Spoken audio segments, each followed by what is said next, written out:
If I started a Shopify brand tomorrow, here's exactly what I would do. First, I would nail the basics. So all the stuff that you probably know is important, but you didn't really do it at all. So I would define the target audience. Who exactly is my target audience? Who do I want to sell to? Who do I want to reach with my content? Then I would also, of course, ask myself, what do they want? What is their dream outcome at the end of the day? What do they struggle with? All those basics, I would really nail them. Then, of course, I would define the pain points of my audience. I would also define the dream outcomes.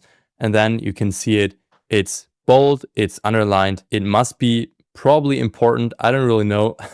But I would definitely define my offer. If you don't have a real offer and if you don't have a real angle, people don't even know what you're selling. You should know yourself what you're selling before you can go out there and tell other people what you're selling, because when you don't know yourself, other people won't know as well. Next thing I would do is deep market research, because I want to verify the things I found, the things I came up with. And I would look at other competitors' websites, look at competitor reviews as well, especially in Trustpilot or even on their own website. Then I will look at Reddit, because this is kind of advanced reviews, because a lot of people in different forums ask for honest opinions. And a lot of the time they get those opinions in a really long, detailed manner. And you can really see what people like and don't like about certain products and brands. Then I would also look at comments on social media, so especially on Instagram and on TikTok. When there's a brand, for example, a competitor brand of yours, that's selling kind of a similar product, and a lot of people in the comments just say, this product is scam, this brand is scam, I don't like this, I don't like that. Really internalize that feedback and make sure people won't comment the same stuff for the same mistakes on your posts later on. Of course, also communities, for example, Reddit, we already named it, but there are a lot of different communities and forums that you can take a look at where people just share their honest experience and their honest opinions. And then, of course, also Facebook ads library. You really want to do research in that one, because the Facebook ads library is just free to use. You can just sign in. You can just take a look at all the ads and at all the angles that brands are running. And of course, especially look at your competitors here and get inspiration, but also make a list of things that you probably wouldn't do yourself, because as a customer, you wouldn't like them at all. Now, we made a separate slide for that, because probably it is important then. Look for patterns. Look what's working, look what's not working, what brands from your space, other competitors, are maybe also missing. Regarding the ads library research, you want to definitely research hooks, you want to research different angles, you want to research different offers, and just save everything into a slide, into a Google Drive, whatever. Again, I'm not an outbound expert, I'm not a paid ads expert, but even for email marketing and even for retention, researching in the Facebook ads library is also a great way for inspiration and for avoiding mistakes for retention channels, and also for a brand in general. So it's really, really high value to research the ad library thoroughly. And with all that information, you want to create content assets that you can always look at and then you can always come back to. Oh, let me just need to close my window. It's starting to hail. How random.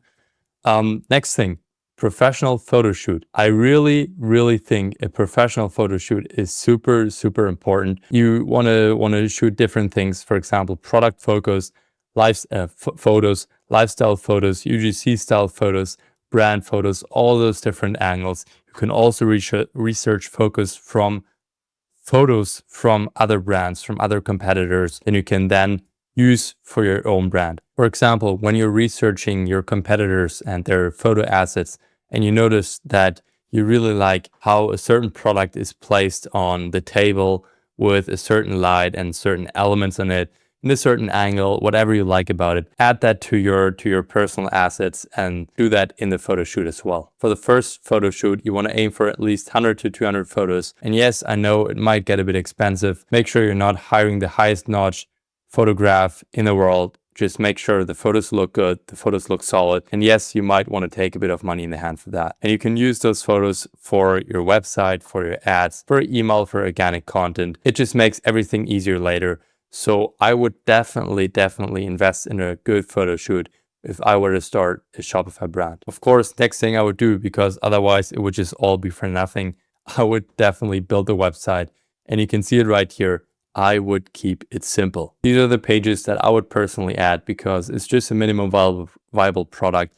You can see what works, what doesn't work. But definitely, of course, you want to have a product page, you want to have a home page, you want to have a small FAQ page. If there are questions that come up a lot of the time later on, you can always add them. Then also an about page. A lot of brands don't have that, but I personally think it's always great to hear the story behind the brand, the story of the founder, whatever. Of course, a contact page. Also, some brands don't have that. It's always nice to have a page in place so that people know if something's wrong, they can always reach out. And of course, we're living in the era of AI. So things like the FAQ page, also the about page, it won't be too much effort to just set up a few lines of text, a few paragraphs, add in a few images maybe, and you've already created half your website. One thing I would definitely avoid, you can see it in big, bold fonts here in caps. I would definitely avoid it. Off the rack Shopify look, which is something that for me, just from my personal taste, when I see a product that I like, I go on the website and then I see that the website is like this really off the rack Shopify look. The images just don't really look authentic. All the fonts look the same. All the elements look the same. It all looks like the normal Shopify builder that we all know. I would probably just click out because I would just get annoyed. I don't know, maybe it's just a me problem, but I would definitely use own fonts, own colors, own images, own elements, everything that makes the website look personal to your brand. Now, I don't know about you, but if I had the budget, I would definitely immediately hire a designer to create the website. If I didn't have the budget, I would just prioritize clarity over complex structures and complex elements on the website because I'm not a website designer and I would probably just ruin everything. Next, I would get the first data. I would start driving traffic to the website.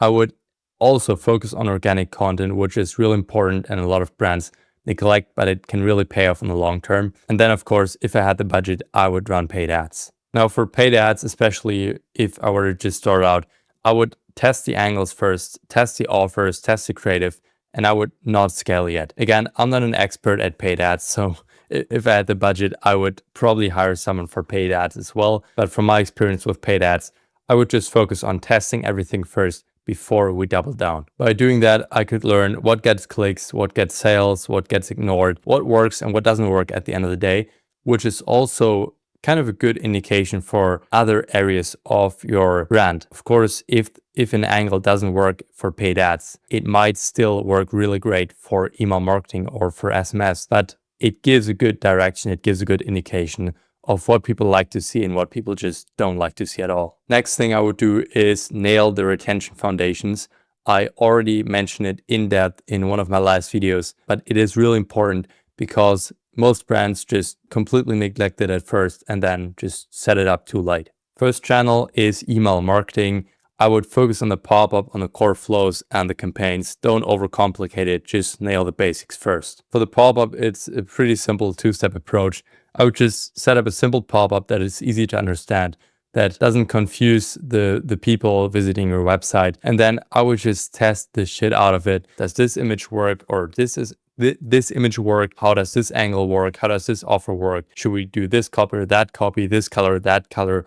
All the good stuff you can do. Just let me give you a quick tip. Testing the offer is the highest leverage thing you can do for the pop-up. The priority order flows or welcome flow first, then abandonment flows, and then post-purchase flows. Of course, the welcome flow should be nailed. It is the first introduction to your retention system, to your email marketing. So make sure that you have a good representation of your brand there. But also for abandonment flows, abandoned checkout, browse abandonment, abandoned cart, all those good flows, you always want to make sure that you drive people towards buying and towards sticking with your brand later on. And also the post-purchase flows, you shouldn't neglect them. So all those three areas are really, really important. The ideal campaign cadence, if I were to start out and set up everything, is 3 to 4 campaigns per week. If I'm really short on time and if I just don't find the time to create more campaigns, to plan them out, to design them, all of that good stuff, I would focus on at least 2 campaigns per week. This is really the minimum. The most important thing is to not overcomplicate anything. You don't want to have crazy segments, crazy niche automations, crazy stuff going on there. It won't move the needle, let me tell you. Again, extra slide, bold, big, you already know it by now. It must be important. Nail the basics. Next area for your retention engine is the customer experience. It is great for removing buyer's remorse. And again, you can do that by improving the customer experience, but especially improving the customer service, which is directly linked to the customer experience. Now, how to nail customer service, especially if you're short on time and just want to focus on scaling, you of course should prioritize and should not spend half your day answering people's requests and answering people's problems. So set up an AI chatbot on your website that can help people drive towards their purchase, but also help them solve a problem that they have or a thing that's unclear about your product or your brand. And then also I would set up an AI agent for my customer service inbox. So support@company.com, this email address for that inbox where people reach out to through the contact form or directly to your email address or reply to the emails or whatever. All those messages will be directed into one inbox. And I want an AI agent to reply to basic requests that don't really take any mental effort and are really repetitive. And then this agent should also sort out urgent requests for me so that I can answer these requests in detail, because these ones really move the needle and can make the difference between a really unhappy customer that damages your brand and a really happy customer that supports your brand along the way. Also, of course, an AI agent can't just be helpful for customer service, but also for general internal workflows. So I would definitely set it up and connect it to different workflows along the way. Loyalty and referrals. I would set up a loyalty program. I would reward repeat purchases and build habits of coming back to the brand and keep referring the brand along the way. For the loyalty program, you can just ask AI, I want to create a referral or a loyalty program for my brand. Ask me all the questions you need to draft up a concept. And you just send it, and then the AI will ask you a bunch of questions. You answer these questions, and then it will give you a concept.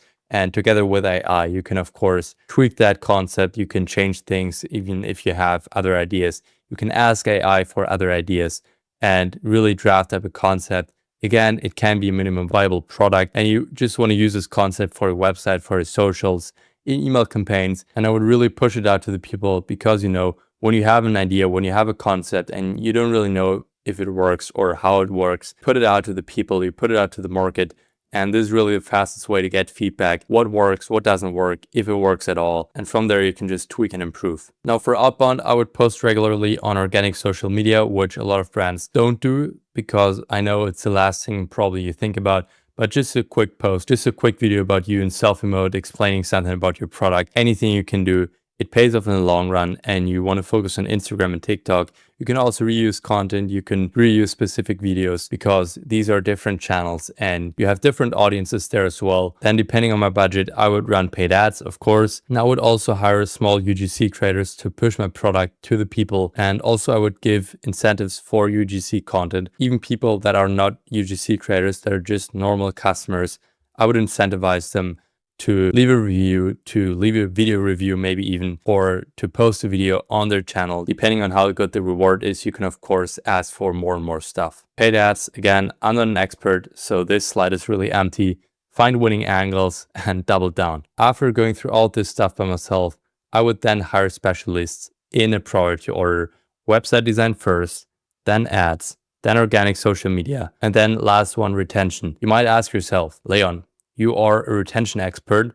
Why do you say retention comes last? It's pretty easy to answer. This video right here is about starting from scratch with an e-com brand. At this stage, you're not earning much. You're not generating a lot of revenue. Retention just doesn't make any sense, because yes, you can have a great retention system for retaining great customers, but if you don't even have any customers yet, who do you want to retain then? So if you nail your website first and people come on that website, they have a great experience on the website already. And when that website looks good, you can then run paid ads, you can do organic social media, and you can do a lot of outbound to get people on the website. And as soon as your outbound is nailed, and as soon as you have good amounts of website traffic, a good conversion rate, you can then implement retention experts into your system. I don't want to tell you that you should not focus on retention at all. As I told you in my guide here today, I would definitely set up retention systems by myself that run in the background and that you don't really have to do too much about. But hiring retention experts is really something for the later part of your brand. The goal of hiring specialists, of course, is to buy back your time, to focus on higher leverage stuff, to focus on scaling your brand at the end of the day. Again, I already mentioned it dozens of times. The biggest mistake people actually make is focusing only on outbound or only on retention. Both are required, both are intertwined, so make sure both of them are running correctly. The key takeaway from all of this is prioritize. Don't do everything at once. Make sure that you're doing the highest leverage stuff at first, and then you're doing the stuff that isn't really required, but that's a nice add-on. Also, of course, the order matters. So do the right things at the right time. If you hire a team of retention specialists in the first 10 days of starting your hypothetical brand, it doesn't really make any sense. It doesn't pay off because, as I told you many times by now, you don't even have anyone to retain. And the last takeaway, really important, for some reason, many founders, many marketing managers, many managers in general think that they need to do everything by themselves, that everything relies on them. But when that's the case, when that's your thinking process, most likely you are the bottleneck. You want to buy back your time as soon as possible, hire people that are even better at specific things than you are, because this way you're no longer the bottleneck and you can focus on scaling the brand even more. All right, bit of a longer one today. Let me know how you liked it down below in the comments. And if you want more in-depth retention videos and e-com retention videos, you can check out this playlist right here.